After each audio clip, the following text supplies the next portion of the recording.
মাঝে মাঝে যখন মিষ্টি জাতীয় কোনো কিছু খেতে ইচ্ছা করে, বাসায় কিছু না থাকলে ঠিক এইভাবে ডেজার্ট বানিয়ে নিতে পারেন। মুচমুচে এই খাজাগুলো কিন্তু খেতে ভীষণ মজাদার, আর তৈরি করার প্রক্রিয়াটা একদমই সহজ। কোনো ধরনের বাড়তি ঝামেলা ছাড়াই আপনি খুব সহজেই এই খাজাটা বাসায় তৈরি করতে পারবেন। বিকেল বা সন্ধ্যার নাস্তায় 1 কাপ চায়ের সাথে যদি এরকম সুন্দর আর লোভনীয় নাস্তাটি থাকে, তাহলে তো আড্ডাটা বেশ জমে যায়। আসসালামু আলাইকুম everyone, welcome to purple cooking and craft. তো চলুন আমরা মূল রেসিপি দেখে আসি। তো প্রথমে আমি এখানে নিয়ে নিলাম 1 কাপের মতো আটা। আপনারা চাইলে এটা ময়দা দিয়েও তৈরি করতে পারেন। তারপর এখানে দিয়ে দিব সামান্য একটু লবণ, দিয়ে দিলাম 1 চা চামচের মতো সামান্য কালো জিরে। তবে আপনারা চাইলে এখানে কালো জিরেটা অ্যাভয়েড করতে পারেন, কোনো সমস্যা নেই। আমার কাছে একটু খেতে ভালো লাগে তাই আমি দিয়েছি। এখন আমি নর্মাল পানি নিয়ে আস্তে আস্তে এটাকে একটু মথে নিব। তো আমি প্রথমে অল্প অল্প করে পানি মিক্স করব, একসাথে বেশি পানি মেশাতে যাবেন না, তাহলে আপনার ডোটা পারফেক্ট হবে না। তো আমি আস্তে আস্তে করে একটু একটু করে পানি মিশিয়ে নিচ্ছি। এখন আমি এই পর্যায়ে দিয়ে দিব সামান্য একটু রান্নার তেল। তবে আপনারা চাইলে এখানে ঘি ব্যবহার করতে পারেন, ঘি ব্যবহার করলে খুব সুন্দর একটা স্মেল আসবে। তো আমি এটাকে হাত দিয়ে চেপে চেপে ভালো মতো মথে নিচ্ছি, যতক্ষণ পর্যন্ত এটা সফট একটা ডোতে পরিণত না হয়। যখন এটা সফট একটা ডোতে পরিণত হবে, তখন আমি এটাকে 5 মিনিটের জন্য রেস্টে রেখে দিব। 5 মিনিট পরে আমি এখন এটাকে বেলুন পিঁড়িতে নিয়ে আস্তে আস্তে একটু সুন্দর করে মথে নিব। 5টা আলাদা করে লেচি কেটে নিয়ে সেগুলোকে গোল গোল করে রুটির মতো করে বেলে নিব। এখন প্রতিটা লেচিকে আবার নিয়ে রুটির মতো গোল গোল করে বেলে নিচ্ছি। সেম ভাবে আমি 5-6টার মতো রুটি বেলে নিয়ে এগুলোকে একপাশে সরিয়ে রাখবো। এখন এখানে আমি একটা মিশ্রণ তৈরি করে নিব। এখানে আমি 2 চামচ রান্নার তেল দিয়ে দিলাম, তার সাথে দিয়ে দিব 1 চা চামচের মতো কর্নফ্লাওয়ার।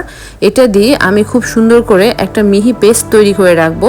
তো এখন আমি প্রতিটা রুটির মাঝখানে এই পেস্টটা দিয়ে দিব। প্রথম রুটিটা দিয়ে মাঝখানে আমি কর্নফ্লাওয়ার আর তেলের পেস্টটা দিয়ে আবার আমি আরেকটা রুটি দিয়ে দিলাম। তো এইভাবে করে আমি সবগুলোই একটার পর একটা দিয়ে দিব। তো প্রতিটা রুটির মাঝখানেই কর্নফ্লাওয়ার এবং তেলের এই মিশ্রণটা থাকবে। তো সর্বশেষ রুটির উপরেও আমি এই মিশ্রণটা দিয়ে দিলাম। এখন আমি আবার এটাকে একটু ভালো মতো বেলে নিব। সামান্য একটু আটা ছড়িয়ে দিলাম এবং এই রুটিটাকে কিছুক্ষণ সময়ের জন্য বেলে নিচ্ছি। এখন রুটিটা ভালো মতো ছড়িয়ে নেওয়া হয়ে গেলে এটাকে আমি ঠিক এইভাবে নাইফ দিয়ে কেটে নিচ্ছি, দেখতেই পাচ্ছেন ভিডিওতে। কাটার পরে আবার সামান্য একটু চাপ দিয়ে নিব। এটা কিন্তু বানানো একদমই সহজ, জাস্ট ভিডিওটা একবার খেয়াল করলে আপনারা তৈরি করতে পারবেন। এখন আমি এই টুকরা টুকরা অংশগুলোকে আবার সামান্য একটু বেলে নিলাম। এই তো এভাবে আমি সবগুলো খাজা তৈরি করে ফেলেছি। এখন আমি এগুলোকে তেলে ভেজে নিব। চুলায় একটা কড়াই বসিয়ে দিলাম এবং তেল গরম হতে দিয়ে দিলাম। তেলটা যখন সামান্য একটু গরম হয়ে আসবে, তখন আমি সবগুলো খাজা দিয়ে দিব।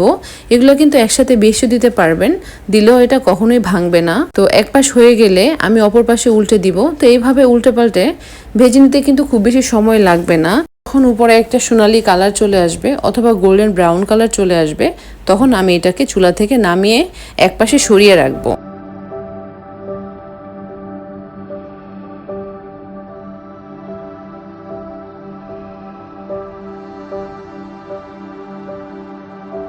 এখন আমি এখানে একটা সুগার সিরাপ রেডি করে নিব। আমি এখানে 1/2 কাপ চিনি দিয়ে দিলাম আর সাথে দিয়ে দিব 1/2 কাপ পানি। এখন আমি এটাকে ভালো মতো বলক তুলে জাল করে নিব। এখন এটাকে নেড়ে চেড়ে চিনি এবং পানির মিশ্রণটাকে ভালো মতো জাল করে নিতে হবে। এখানে আমি দিয়ে দিব কয়েক পিস এলাচ, তবে আপনারা চাইলে এখানে এলাচের পাউডারটাও ব্যবহার করতে পারেন। তারপর এই সুগার সিরাপটাকে টেস্টি লাগার জন্য আমি এখানে 1 চা চামচের মতো ঘি দিয়ে দিব, তাহলে এটা খুব সুন্দর একটা স্মেল আসবে। যেহেতু আমি আটাতে ঘিটা ব্যবহার করিনি, তাই আমি এখানে ঘিটা দিয়ে দিলাম। এখন আমি সবগুলো খাজা দিয়ে দিব। তো খাজাটা দিয়ে সামান্য একটু বলক তুলে তারপর এটাকে নামিয়ে রাখবো। 5-7 মিনিটের মতো এটাকে চিনির পানির সাথে সোপ করে রাখবো। তারপর এটাকে উঠিয়ে নিব। এখন আমি উপরে কিছু পেস্তা বাদাম দিয়ে ডেকোরেশন করে নিচ্ছি। আপনারা আপনাদের মন মতো করে ডেকোরেশন করে নেবেন। এগুলো কিন্তু বাহির থেকে খুবই ক্রিস্পি এবং ভেতর থেকে অনেক রসালো।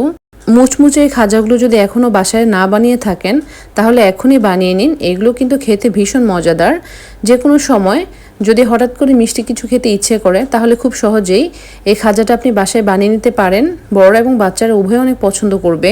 আশা করি আমার এই ভিডিওটা আজকে আপনাদের একটু হলেও ভালো লাগবে। যদি ভালো লাগে তাহলে আমার পেজে একটা ফলো দিয়ে রাখবেন, আমার ইউটিউব চ্যানেলটাকে সাবস্ক্রাইব করে দিবেন। সবাই অনেক বেশি ভালো থাকবেন, সবাই সবার জন্য দোয়া করবেন। আল্লাহ হাফেজ।